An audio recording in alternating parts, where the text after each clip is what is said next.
बात आप समझिए। पहली बात, जो यहाँ के किसान, पहले तो सरकार की पॉलिसी बिल्कुल गलत है। आप डेवलपमेंट के नाम पर किसानों की जमीन आप लेते हैं और उस परिवार के एक सदस्य को जीविका के लिए आप सरकारी नौकरी भी देने का, वैसे तो सरकारी नौकरी अब रही नहीं, अब तो सब कुछ प्राइवेट हो चुका। अब तो किसी दलित और गरीब और पिछड़ा गरीब के बेटे को नौकरी मिलनी नहीं है। जब बैंकिंग का प्राइवेटेशन हो रहा है, रेलवे का प्राइवेटेशन हो रहा है, तो अब तो सरकारी नौकरी की उम्मीद मत करिए। मैंने तो पहले ही 70% निजी क्षेत्रों में आरक्षण का डिमांड कर दिया कि आपको आरक्षण, निजी क्षेत्रों में आरक्षण देना पड़ेगा।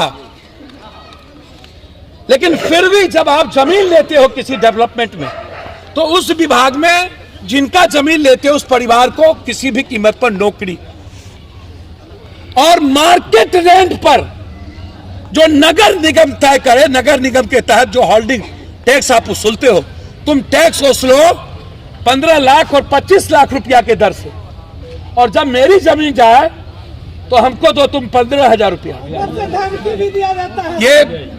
और उसके बाद लगातार प्रशासन की धमकी। पहले आपने साजिश के तहत 1 पाया 2 पाया 3 पाया ले ली, उसके बाद आप कहा मैं करूंगा, और अब आप धमकी दे रहे हो 3 साल से। बारे सरकार, क्यों हमारे भारत में एक भी फैक्ट्री नहीं आती है? या बिहार में कोई फैक्ट्री, सारी फैक्ट्रियां चली गई, 1% भी फैक्ट्रियां में बिहार में रोजगार नहीं है।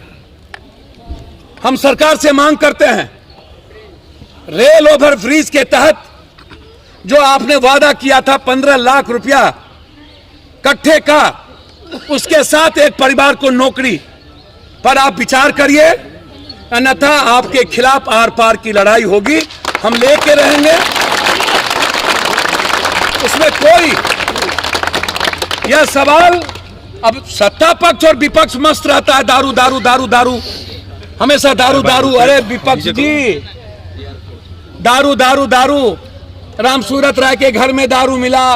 हम शुरू से कहते हैं कि मंत्री विधायक MLA सत्ता पक्ष हो, 50,000 करोड़ की पैरेलल इकोनॉमी दारू की चल रही है।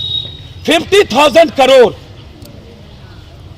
200 रुपये का दारू का बोतल 1400 रुपये में मिलता है। 5, आप एक भी कलेक्टर, उत्पाद विभाग के पदाधिकारी को आपने सस्पेंड किया, आपने एक भी SP और DSP को आपने सस्पेंड किया, आपने ED से दारू माफिया जितने हैं उसका क्या आपने एक भी अकाउंट सीज की?